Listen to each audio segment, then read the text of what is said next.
जो हमारा टॉपिक है वो नॉन मेटल्स है। नॉन मेटल्स में हम स्टडी करेंगे। पहला हमारे पास जो बबल है वो फर्स्ट नॉन मेटल डिस्कवर्ड है जो कि हाइड्रोजन है by Henry Cavendish in 1766। Location in periodic table ये 8th ग्रुप में या आप 18th ग्रुप भी आप उसे कह सकते हैं। नोबल गैसेस पूरा के पूरा उस पर मुश्तमिल है नॉन मेटल्स में। और ये जो है हाइड्रोजन समेत पी ब्लॉक एलिमेंट पूरा के पूरा नॉन मेटल से भरा हुआ है, जैसे कि आप इसमें देख सकते हैं। जैसे कि आप इस पीरियोडिक टेबल को देख सकते हैं, यहाँ पर जो ये लाइन है, ये जो लैडर बने हुए हैं, इसके ऊपर जितने भी हैं वो सारे के सारे नॉन मेटल्स हैं, और इसके नीचे जितने भी हैं वो सारे के सारे मेटलाइट्स हैं, जो कि मेटल और नॉन मेटल दोनों की प्रॉपर्टीज़ रखते हैं। और आप इधर देख सकते हैं नॉन मेटल जो है पिंक से शो किए गए हैं, जो कि हाइड्रोजन है, boron, carbon, nitrogen, oxygen, fluorine, silicon वगैरह वगैरह। आप देख सकते हैं इसमें क्लोरीन, ब्रोमीन, आयोडीन एंड इसके बाद हम इसकी यूजेस देखेंगे कि ये कहाँ कहाँ यूज़ होते हैं। जैसे कि हमें पता है कि oxygen is used for breathing purposes, and O3 जो होता है यानी ओजोन, O3 जो होता है ये ओजोन लेयर, ये अर्थ है हमारे पास और उसके इर्द गिर्द ओजोन लेयर जो कि स्ट्रेटोस्फीयर में मौजूद है।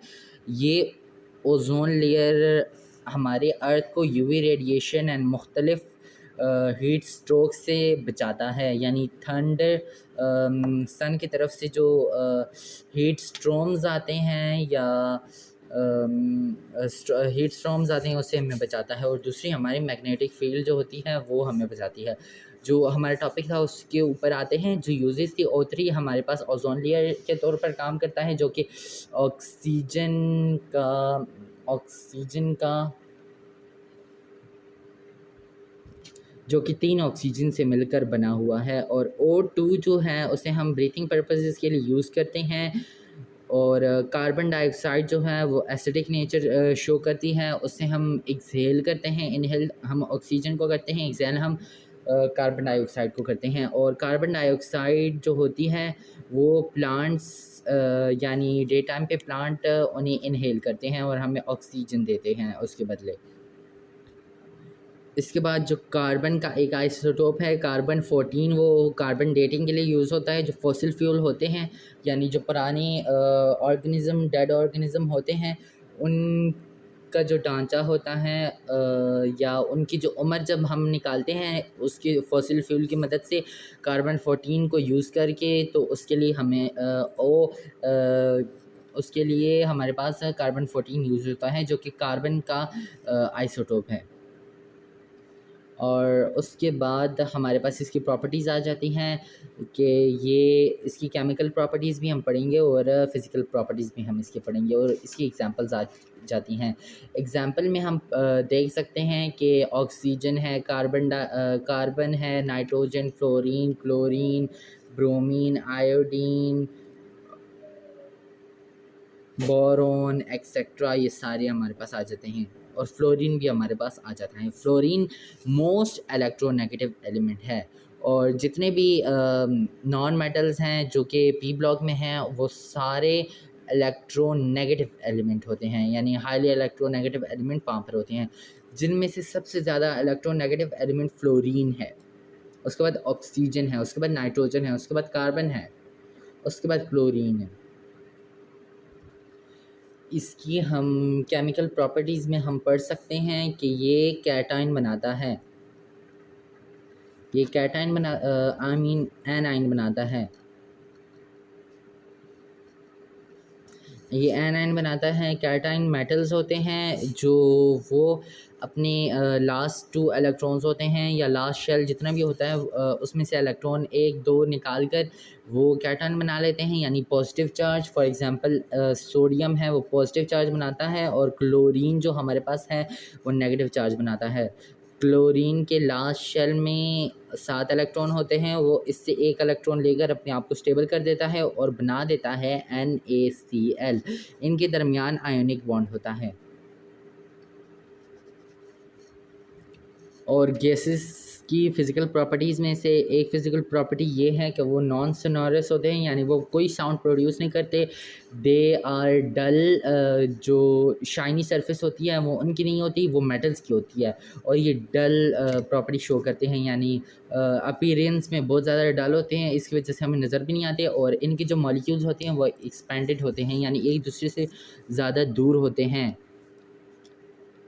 जबकि मेटल्स के जो मॉलिक्यूल्स होते हैं हमारे पास, वो इस तरह एक दूसरे के साथ अटैच होते हैं, कॉम्पैक्ट होते हैं, इस तरह कॉम्पैक्ट होते हैं। फॉर एग्जांपल ये हमने Na का बना लिया और यहाँ पर हमारे पास Cl का है। ये ऑक्टेट रूल को फॉलो नहीं करती, और मेटल जो होती हैं वो ऑक्टेट रूल को फॉलो करती हैं। ये अनस्टेबल होती हैं, जबकि मेटल्स जो होती हैं वो स्टेबल होती हैं। इनमें ये इलेक्ट्रॉन डेफिशिएंट स्पीशीज़ के नाम से भी जानी जाती हैं, और ये इलेक्ट्रॉन एफिशिएंट स्पीशीज़ के नाम से भी जानी जाती है। तो अगला जो हमारे पास सब टॉपिक है वो हमारे पास मेटलाइट्स का है। यानी मेटलाइट्स word metal and non metal के फ्यूजन से बना हुआ है, और इसमें हम पढ़ने वाले हैं uses, location in the periodic table as well as properties along with some examples. So let us start metallites.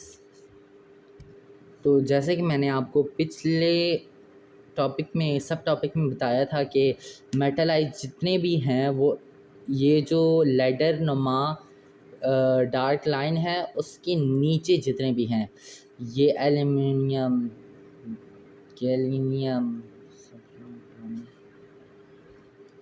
ये जो लेडर नुमा लाइन है इसके नीचे जितने भी हैं वो सारे के सारे मेटलाइट्स हैं, जो कि मेटल्स एंड नॉन मेटल्स की प्रॉपर्टी शो करते हैं।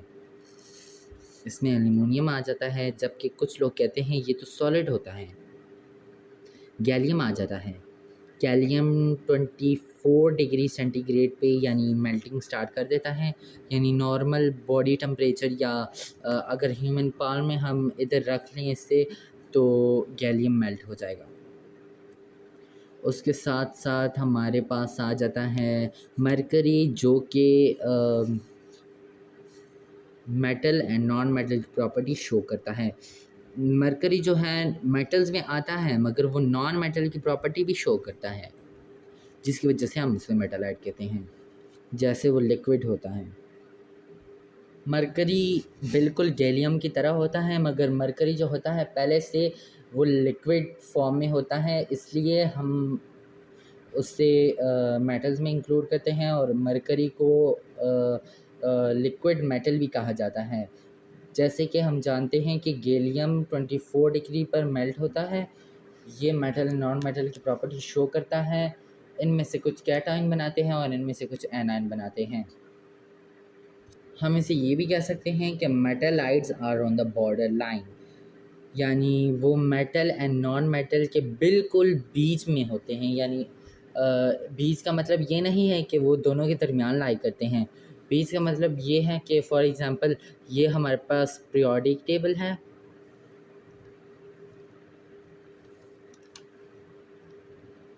ये हमारे पास सारा पीरियोडिक टेबल है, इधर तक सारे मेटल्स हैं, और ये हाइड्रोजन है जो कि नॉन मेटल है, यहाँ पर भी सारे नॉन मेटल हैं। वो इधर जो लैडर नुमा होती है उसके बिल्कुल नीचे और जो डी ब्लॉक है उसके पास, यानी इतनी जगह पर वो मौजूद होता है, नॉन मेटल्स मौजूद होते हैं, आई मीन मेटलाइट्स मौजूद होते हैं। मेटलाइट्स इन्हें कहाँ क्यों जाता है, ये इन्हें मेटल भी तो हम कह सकते थे। अगर आपसे कोई पूछे इन्हें मेटलाइट क्यों कहा जाता है, तो आप इस तरह कहेंगे कि इन्हें मेटलाइट इसलिए कहा जाता है क्योंकि ये मेटेलिक कंपाउंड्स और नॉन मेटालिक कंपाउंड्स दोनों का फ्यूजन होते हैं, यानी दोनों की प्रॉपर्टी शो करते हैं। ये कैटायन भी बनाते हैं, ये एनायन भी बनाते हैं। ये रूम टेम्परेचर पे लिक्विड भी होते हैं। ये इलेक्ट्रॉन लूज़ भी करते हैं, गेन भी करते हैं। इनमें से कुछ स्ट्रॉन्ग भी होते हैं, इनमें से कुछ सॉफ्ट भी होते हैं। ये लिक्विड फॉर्म में भी होते हैं, यानी सॉलिड एंड गैशियस फॉर्म के बीच कौन सा फॉर्म आता है, तो लिक्विड फॉर्म होता है। ये सारे के सारे लिक्विड फॉर्म में होते हैं। ये ना तो ज़्यादा कंडक्टिव होते हैं, ना तो ज़्यादा इंसुलेटिव होते हैं, बल्कि ये यानी डाइलेक्ट्रिक नेचर हमारे पास शो करते हैं। और अगर इसकी यूजेस की बात की जाए तो इसकी यूजेस की बात की जाए तो मरकरी जो होता है वो थर्मामीटर में यूज़ होता है, जिसे हम नॉर्मल लैंग्वेज में या अपनी मदर लैंग्वेज में हम इसे पारा भी कहते हैं, जो थर्मामीटर होता है उसमें प्रेजेंट होता है। फॉर एग्ज़ाम्पल ये हमारे पास कोई थर्मामीटर है तो इधर हमारे पास प्रेजेंट होगा मरकरी। जितना टेम्परेचर ज़्यादा होता जाएगा उतना ये ऊपर जाता जाएगा। यानी इन्हें टेम्परेचर तो ये एक्सपैंड होते हैं, और कोल्ड यानी फ्रीज़र या कोल्ड इन्वायरमेंट इन्हें दो तो ये नीचे आते हैं, यानी ये कॉन्ट्रैक्ट कर जाते हैं।